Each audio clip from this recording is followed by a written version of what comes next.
fait, il y a 45 minutes, une déclaration à la nation. Toute la presse sénégalaise et internationale y était. Est-ce que ça a été montré à la RTS? Nos équipes sont là-bas. Ça n'a pas été montré à la RTS. Dans un moment à l'autre. Monsieur Bamba, j'ai beaucoup de respect pour vous. Ça n'a pas été montré à la RTS. Les équipes sont sur place. Deuxième, c'est fini la conférence de presse. C'est fini la conférence de presse, ça n'a pas été montré. Mais ça là, on vient de nous montrer.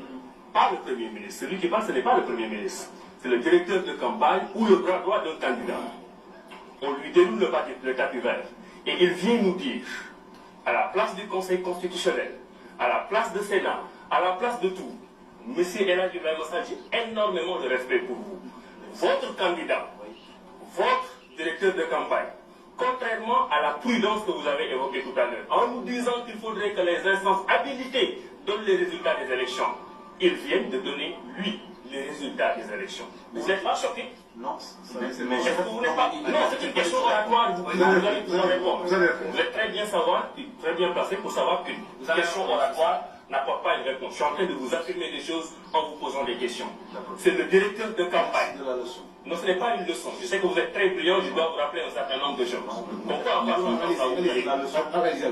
Est-ce que c'est le Conseil constitutionnel qui a donné les résultats? Est-ce que c'est la Sénat qui a donné les résultats?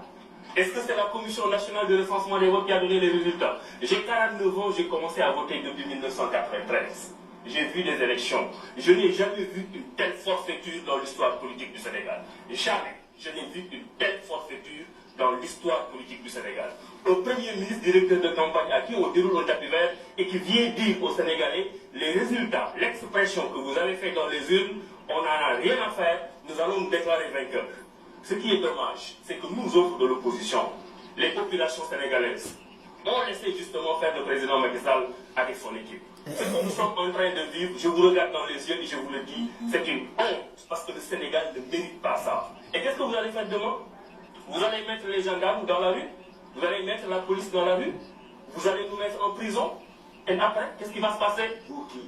Nous, de l'opposition, nous sommes en train de vous dire que vous n'êtes pas en train de respecter le verdict des populations sénégalaises. Et le président Macky Sall n'en a pas le droit. Et le Premier ministre Boun Abdallah Dionne n'en a pas le droit. Et la RTS n'a pas le droit. Et les Sénégalais ne méritent pas ça. Et vous le savez que c'est une forfaiture. Vous savez que c'est un coup d'État. Et le Sénégal, qui est indépendant depuis 1960, ne mérite pas ça. Qu'est-ce qui va se passer demain? Je vais sortir de la RTS, on va me prendre, on va me moniter. Parce que ce que nous sommes en train de dire, il suffit d'avoir autant soit peu d'honnêteté intellectuelle pour savoir que ça ne doit pas se passer dans une démocratie. Le président Macky Sall, lui-même, n'a pas été traité de cette façon quand il était dans l'opposition.